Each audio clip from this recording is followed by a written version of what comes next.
Hey everyone, and welcome to the Grow Hemp series.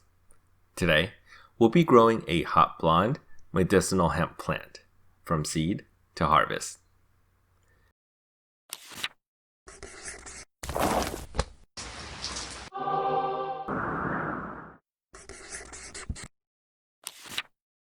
This is the third and last hot blonde strain hemp seed grow from the original batch of 3. So since a lot of this grow will be similar to the previous 2 grow logs, I'll be discussing some new observations regarding what I learned from this batch of 3 grows. I started the seed in a rapid rooter along with the 2 others inside of a humidity dome, giving it just water each time the rapid rooter started to dry up. Once the seed has germinated, it's time to transplant it. I'm putting this plant in an air pot, and after trying it out on the 2 grows, I've come to the conclusion that while these pots are great for multiple grows, they're a little too messy for indoor growing when compared with something like a fabric pot. For the potting soil, I went with one of my favorite options, Fox Farm Ocean Forest. This potting soil comes with a lot of organic matter built into it, allowing for a fertilizer-free grow for a while.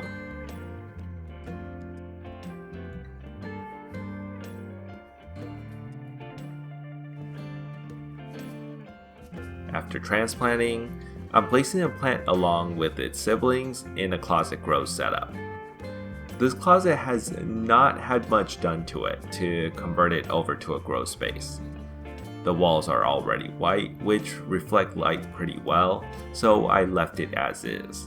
And same goes for the laminate flooring, which is able to handle some light spills without damage.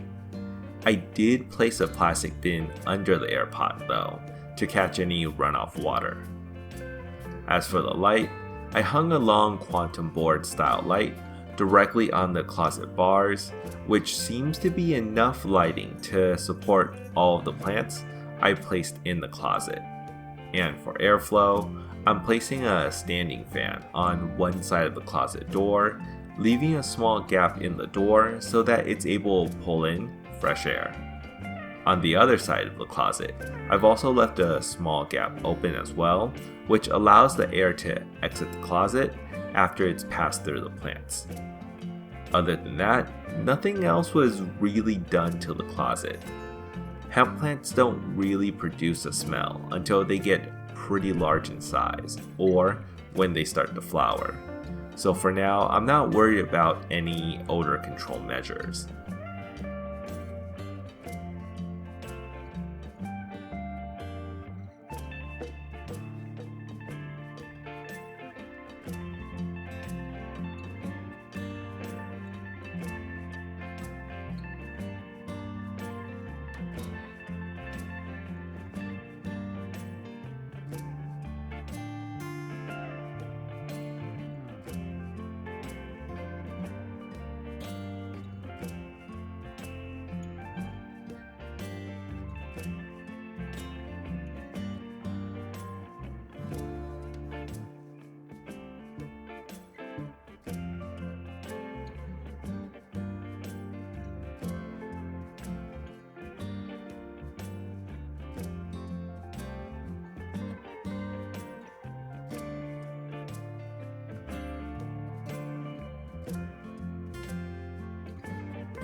For this plant, I'm going to be low stress training the main stem once before flowering it.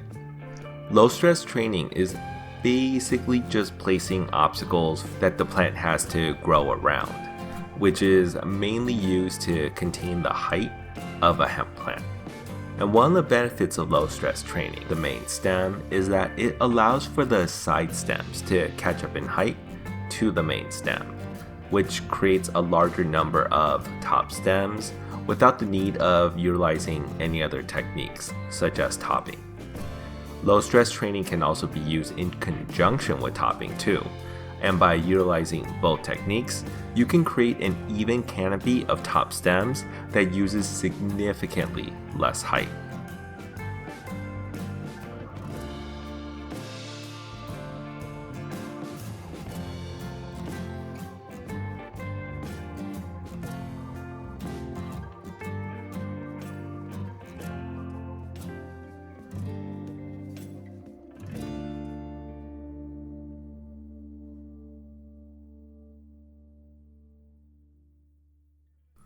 Now, although the design of the air pot is the same exact size as a typical 5-gallon fabric pot, because of the many grooves in the pot, it only held about 3 gallons of soil, so the plant ran out of organic fertilizer pretty fast, forcing me to have to start adding a liquid fertilizer with each feeding.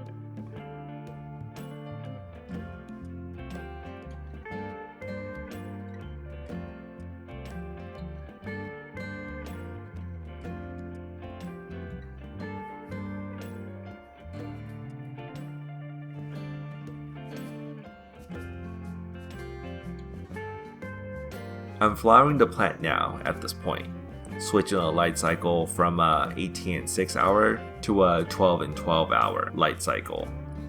To contain the smell, I've placed a carbon filter and inline fan outside of the closet just on the floor. And by having it run 24/7, this was enough to wipe the entire room of any sort of plant smells. And I've switched from a grow fertilizer mix to a bloom fertilizer mix, using a 3-part hydroponic nutrient line at half the recommended dosage. From here on out, basically everything is on autopilot, as nothing notable happened to the plant for the rest of its life cycle. And now that you've seen all 3 grows, I can make a couple of notes in regards to the 3 plants.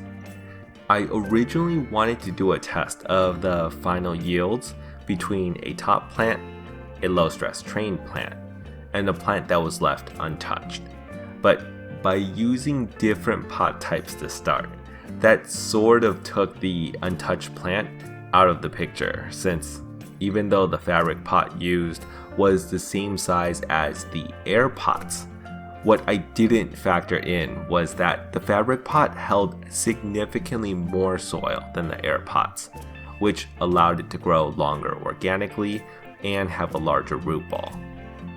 In the end, the low-stress trained plant did yield slightly more than the top plant, but that's just because the topped plant required a couple of days to recover from being topped. If the top plant was left in the vegetative stage for a couple more days, it would have yielded exactly the same as the low-stress trained plant. And with the additional benefit of being easier to manage, since the stems and buds are all more symmetrical. In the end though, this shows that both types of training techniques are great options, either by themselves or combined.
About 2 months into the flowering cycle, the plant is ready for harvest.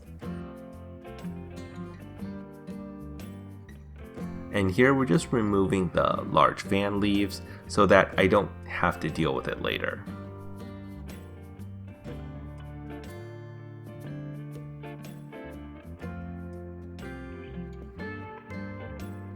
Once that's done, I'm just hanging the entire plant up to dry.